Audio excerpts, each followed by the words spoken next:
Herkes işini yapıyordu. Ben çay dağıtıyorum, bazıları araba damlı yapıyordu. Bir an her yer kapkaranlık oldu.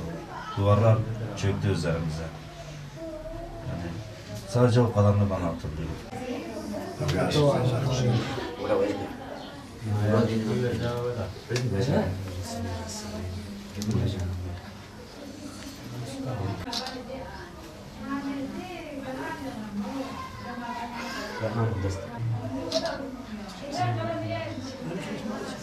Ben sur mağduruyum. Buraya taşındık.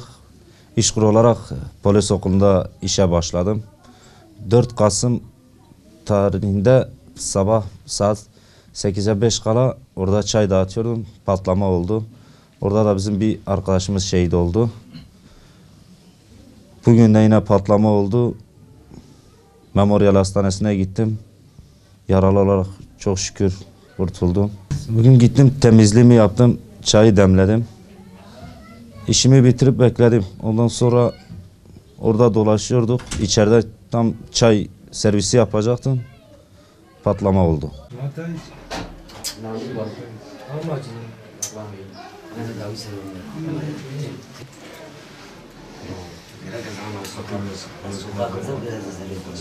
Tam kademenin içinde. Bakım onarımın içinde. Patlamanın olduğu yerin içinde. Ben çay servisine çıkmasaydım ben orada olacaktım. Ben de Allah muhafaza beneydi. Kalktı dışarı çıktık, ambulansla direkt şok olmuştum yani, arkadaşlar sağ olsun ambulansa bindirip Memorial'e gittim. Orada ilk müdahaleleri yaptılar. Ondan sonra eve gönderdiler. Yunus'u tanıyor musunuz? Dedim evet. Dedi şehit olmuş. Kalçamda ve kolumda şarapnel cisim isabet etmiş. Hastanede ilk müdahale yapıldı. Fark etmemişiz. Şu anda kalçam yani ağrıyor. Ağrısından ayağımı oynatamıyorum zaten.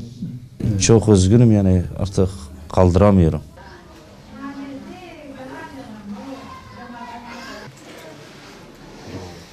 Evimiz Ali Paşa'daydı ilk başta. Evet. Bir sabah benle abim işe gidiyorduk. Baktık evin hepsi hendek, mayın falan düşüyorlar. Zaten işe gitmeden babamızı falan eşyaları bırakıp direkt kaçtık. Bu tarafa kaçtık. Mayınları patlattılar. Ondan sonra yani polislerin müsaade etmesiyle, yani temizliğiyle kalan eşyaları çıkartabiliyor. Zaten ev orada darmadağın olmuştu. Ben yetkililerine sesleniyorum. Askeri ücretle çalışıyorum. Kiracıyım. Babam yatalaktır. Kalp hastası. İşkur işçisiyim. İşim de 2 hafta kalmış. Hem kira ödüyorum hem babama bakıyorum. Ben yetkililerden gerekeni yapılmasını istiyorum.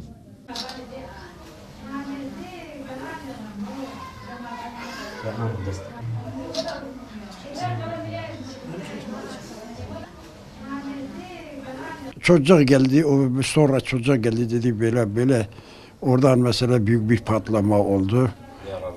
Çocuk mesela benim çocuk o zaman da yaraladı. Hatta arkadaşı vefat etti birisi.